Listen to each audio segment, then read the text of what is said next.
he goes, "You're so screwed. It's not going to happen." We wrestled in 2 cities. We sold out both cities, but it didn't matter because the fans were split. And they didn't want it. Because, you know, you got to understand that WWE had invested billions of dollars in his marketing. You know. And here's Jake the Snake, who's got 1 T-shirt out. You know. So, thanks, assholes. That one T-shirt is still the same today, though. People still have it, for sure. Okay, my next question. I remember you showed up a few years ago on Raw, and they had you do like a little segment with Randy Orton. Yeah. How was it working with Randy Orton? And I know you did some work with his dad. Yeah. So how was it working with Randy Orton? Well, we didn't do anything, but I wanted to do it because of Randy, because of Bob, because of his granddad. My father used to wrestle his father, so grandfather. So yeah, I wanted to do it, and I would have liked to have been able to be in the WWE and help these guys today. Randy is that far from being a real superstar. He's just not quite there. And they've tried everything to get him there. The bottom line is this, people. You know, it takes more than their will to make you a bona fide superstar. It takes something that not everybody has. And that one thing is charisma. Charisma is the one thing that you can't buy, steal, borrow, or fake. You either got it or you don't. That's why people like myself, people like Dusty Rhodes, can always make a buck. Because we got that little something extra. It's a gift. And I haven't always taken care of that gift, but I made some foolish mistakes, but I am recovered. Okay. My next question to you is, over the course of your long career, what are your 3 top proudest moments in your career? I have no idea. My career's not over. Any low points in your career? Moments in your career that you regret? Oh God, yeah. But none of them had to do with anything that I did in the ring. It was everything outside the ring. And, my failures came outside the ring. And, you know, I'll just say this is all I'm going to say about that, is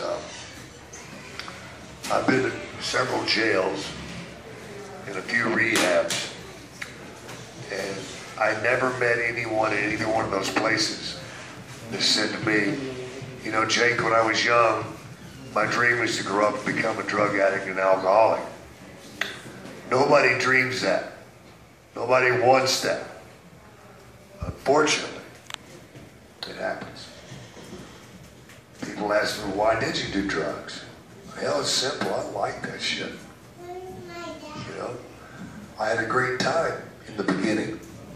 I had party favors and doing this, a little bit of that. But at some point, it no longer is a choice to do it. It's a necessity. Once it becomes a necessity, your life is over. So my suggestion to you is, don't give it that opportunity, man. It's not worth it. Okay. Who did, in the WWF in the 80s, who did you enjoy working with in the ring? Who was one of your favorite people? All of them. Steamboat. I mean, everybody. Who did you hate working with in the ring? Who did you dislike working In with? the 80s, nobody. In the 90s, Vader. Okay. Ooh. Would you care to explain? He's dangerous. He would hurt you. He broke my sternum twice. Breaking your sternum sucks. It takes a long time to heal. A long time to heal. It's very uncomfortable.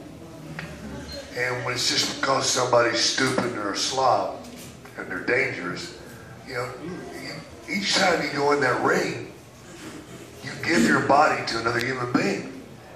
You're doing moves out there that are very dangerous. And if somebody's sloppy or somebody just don't give a shit, dude, I don't want you handling my shit, you know?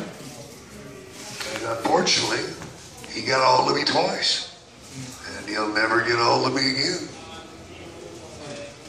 Okay.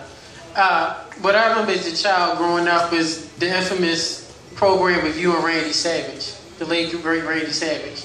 And the segment of where you had Damien bite Randy Savage. That wasn't David. It was a It was a Cobra. Cobra. Cobra different. When you had the Cobra, I'm sorry, bite Randy Savage. And also remember when you slapped Elizabeth in the face. Yeah, I do too. But you're on it.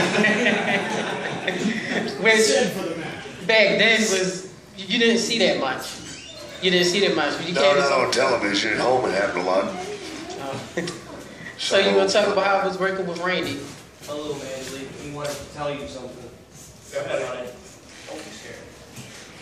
Go ahead, tell him. He wants to tell him. Oh, go ahead. I'm sorry to slow things down, guys. He's been at this all week. Go ahead, you can tell him, honey. Come on, buddy. You can do it. It's all right. Jason, say, tell him what you wanted to say. Go ahead.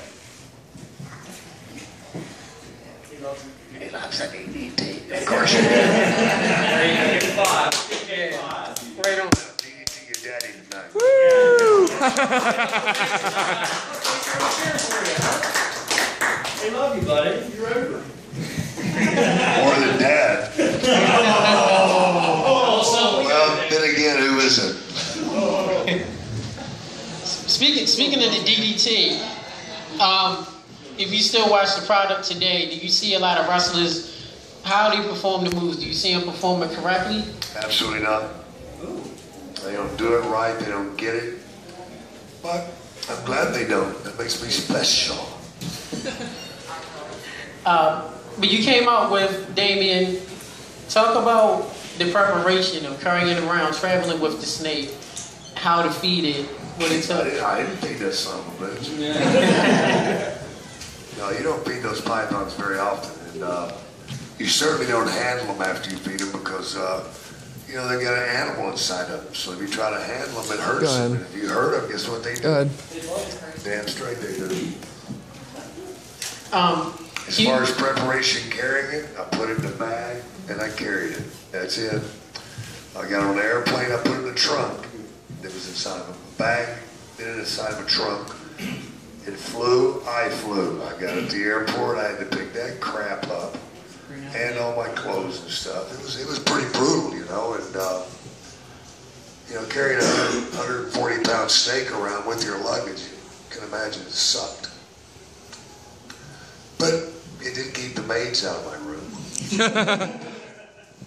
Had security. Most of them. As far as working, of course you work with Vince McMahon. You want to give your viewpoints on working with Vince McMahon Jr. and if you work with Vince Sr., the differences? I never worked with Vince Sr. I would have liked to. Vince McMahon, for all you want to say, he's a billionaire. And that's really all you need to say, isn't it? I mean, I don't agree with him on some things, but I don't agree with everybody on anything. You know, and he's had to deal with a lot of people, man, and you know, in business and you know, outside the ring, in the ring, and with you know, with all the stuff that goes with it. So his plate's pretty full. I think he could do a better job with some things, but is he going to? I don't think so. You know, it's just the way it is, man. And, it'd be nice if everybody had health coverage, but that's not the way it works. But I will say this, that McMahon in the WWE did put me through 3 rehabs. And to this day, they still pay for my psychotherapist, who probably needs therapy himself by now. Yes. Okay, my last question before I pass it around the room. Working with the great Ricky Steamboat, who was one of my all-time favorites. Of course, we know the infamous incident of where you accidentally DDT'd Ricky on the concrete. It wasn't no accident. You tell us about the preparation of that and the aftermath. I told them it could not be done. They wanted it done. I said, dude, if I do it, I'm gonna kill that poor son of a bitch. And I damn near did. And if you watch that segment, you'll see when I come to my feet in the ring, and there's a gentleman that comes in the ring by the name of George Scott, who was a writer at the time, the head writer for Vince. And when he comes in the ring, I point at him, I say, this is your fault. I think he's dead. Because it messed him up. Messed him up real bad. And it really hurt me because he's the last guy I wanted to hurt, man. He was such a fine guy, a great guy. We were friends. But he owed George Scott a favor. And I told him, I said, Ricky, I can't do this, man. I said, this will kill you, dude. Just go ahead, man. They want it real bad, man. That's what they want. Please do it for me. Please do it for me. I'm like, man, this is gonna mess you up. He's like, no, I'll get my hands down in time. I'll get my hands down in time. So here's my thing. Even though he knew he had to get those hands down, he didn't have a chance. Because it's that quick. It's a short ride to hell. And a bad ending. Didn't take long for him to start. It took 2 weeks for his eyes to turn black. His head swelled so much that they said it swelled 4 inches out. That's quite a bit. Jesus Christ. But not a good moment. Okay, guys, if you want any autographs or any pictures like that, since we're getting a lot of people in here, just feel free to walk up anytime and whatnot. Photos are up here. We've got photos. They pay for my coffee. Thank God I'm not drinking. You guys had to stay a long time.